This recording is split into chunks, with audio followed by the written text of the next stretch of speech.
महर्षि व्यास जी ने 16 संस्कारों का प्रतिपादन किया, जैसे गर्भधान संस्कार, उपनयन संस्कार, यज्ञोपवीत संस्कार, विवाह संस्कार, कर्णवेधन संस्कार।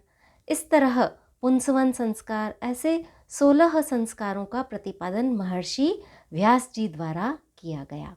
तो आज हम बात करेंगे कर्णवेधन संस्कार के बारे में कि कानों का छेद स्त्री पुरुष को क्यों कराना चाहिए, इसका क्या महत्व होता है और कानों का छेद कराते समय किस दिशा में बैठना चाहिए, कौन से महीने में, कौन से वर्ष में कर्ण छेदन संस्कार किया जाता है और कौन से नक्षत्र कर्ण छेदन संस्कार के लिए वर्जित होते हैं, यह भी मैं बताऊंगी। तो सभी दर्शकों को सादर प्रणाम, जय श्री कृष्ण। शास्त्र संगत चैनल पर आप सभी का हार्दिक स्वागत, अभिनंदन। दर्शकों, आज हम बात करेंगे कर्णवेधन संस्कार के बारे में।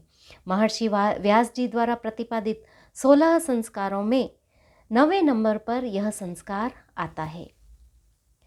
स्त्री और पुरुष दोनों को कर्णवेधन अवश्य कराना चाहिए, दोनों के लिए अनिवार्य है।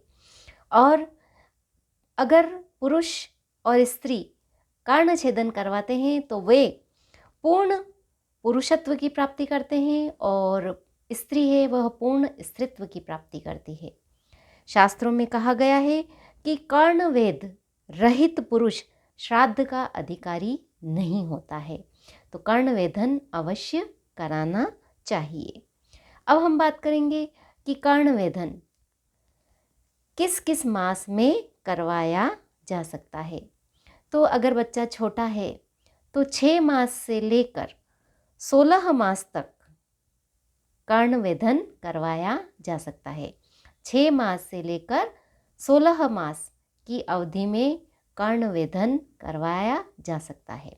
बच्चा बड़ा हो गया है तो 3 साल में कर्णवेधन करवा सकते हैं, 5 साल में करवा सकते हैं, 7वें वर्ष में कर्णवेधन करवा सकते हैं। मतलब विषम जो वर्ष है, उसकी आयु है, उसमें कर्णवेधन संस्कार किया जाता है।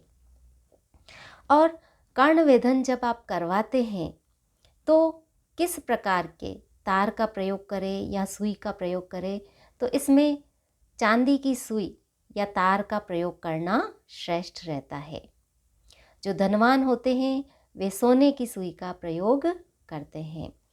बाकी रजत की सुई, चांदी की सुई या चांदी के तार से भी कर्ण छेदन करवाया जा सकता है। अब हम बात करेंगे कि कौन सी दिशा में बैठकर कर्ण छेदन होना चाहिए। तो पूर्व की ओर बैठकर कर्ण छेदन करना चाहिए। सूर्य की किरणें आपके कान पर पड़नी चाहिए जब आप कर्ण छेदन करवा रहे हैं। और किस मंत्र का उच्चारण करना चाहिए यह हम जानेंगे। तो मंत्र क्या है? वह है भद्रम कर्णेभिः शृणुयाम देवा, भद्रम पश्येमाक्षभिर्यजत्राः, स्थिरैरङ्गे स्तुष्टुवांगुंसस्तनूभिः वर्यसेमहि देवहितं यदायु। इस मंत्र का उच्चारण करते हुए कर्ण छेदन करवाना श्रेष्ठ रहता है। पहले कौन से कान का छेद करवाना चाहिए? तो पहले दाएं कान में छेद करवाना चाहिए। दायां मतलब राइट, आपके राइट की तरफ जो कान है, दायां कान है, वह पहले उसमें छेद कराना चाहिए। फिर बाएं कान में छेद करवाना चाहिए। और लड़की है तो पहले दाएं कान में, फिर बाएं कान में, उसके बाद नाक में छेद करवाना सही रहता है। यह क्रम है। तो इस प्रकार से कान में छेद करवा सकते हैं। अब कर्ण छेदन करवा दिया, उसके बाद क्या करना है? 3 दिन के बाद कानों को अच्छी तरह से धोना चाहिए। अब कर्णवेधन के लिए कौन सा नक्षत्र अच्छा नहीं है?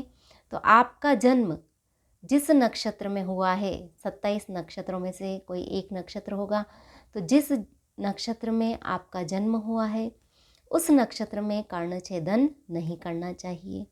दूसरा, रात्रि के समय कान नहीं छिदवाने चाहिए। और तीसरा, दक्षिणायन में, सूर्य दक्षिणायन में है तब भी कर्णछेदन संस्कार नहीं किया जाता है।